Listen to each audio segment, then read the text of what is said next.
ACERD, c'est la première association congolaise pour les énergies renouvelables et décentralisées. Et elle regroupe en son sein des entreprises du secteur privé qui aujourd'hui œuvrent pour la promotion et pour un accès équitable à l'énergie dans notre pays. Le café d'échange aujourd'hui, il a été composé avec le secteur privé et la société civile, la CORAP, le GTERD. Son importance est de continuer un plaidoyer. Nous avons commencé différentes discussions et nous ne voulons pas qu'elle s'attarde sur le fait qu'une loi a été publiée. Nous voulons continuer à parler, à discuter, à échanger parce que nous pensons que c'est important d'alimenter le débat, mais aussi d'avoir des suggestions qui nous permettent, nous, d'améliorer notre compréhension et notre besoin de plaidoyer vis-à-vis du gouvernement congolais pour une meilleure réglementation, pour un meilleur accès et pour un meilleur taux d'électrification pour la RDC. Je pense qu'on ne parlera pas de terrain d'entente, nous sommes déjà tous en fait des acteurs du taux d'accès ou les acteurs de l'électricité ou d'accès de l'énergie dans ce pays. Le public est très important, je l'ai dit tout à l'heure, il ne faut pas ignorer que c'est un droit constitutionnel que de donner à sa population une énergie qui soit fiable et qui soit abordable. Donc la population de la RDC a droit à avoir son électricité. Et tout ce que le gouvernement fait, c'est de dire, puisque je ne suis pas capable de le faire aujourd'hui, qui peut être mon meilleur associé? C'est le secteur privé, parce que c'est nous qui venons avec les investissements, c'est nous qui venons tout simplement avec l'argent.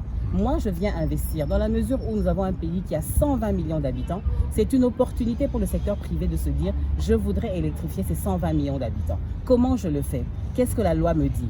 Par contre, lorsqu'on remarque, quand on a répondu à toutes ces questions, que nous avons une fiscalité qui est aujourd'hui asphyxiante. Pourquoi est-ce qu'elle est asphyxiante? Certaines entreprises vous l'ont dit.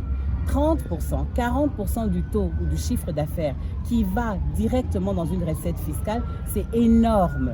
Sachant que le gouvernement, lui, reconnaît qu'il est défaillant et qu'il n'a pas donné de l'électricité à sa population. Et donc, nous devons tout simplement nous mettre sur une table pour dire, voilà, est-ce possible aujourd'hui de bénéficier d'exonération pour nous permettre d'apporter cette énergie, d'investir et d'apporter cette énergie à la population. En retour, nous aurons des activités génératrices de revenus qui pourront combler le gap de l'assiette fiscale qui nous a été donnée en exonération ou en exemption.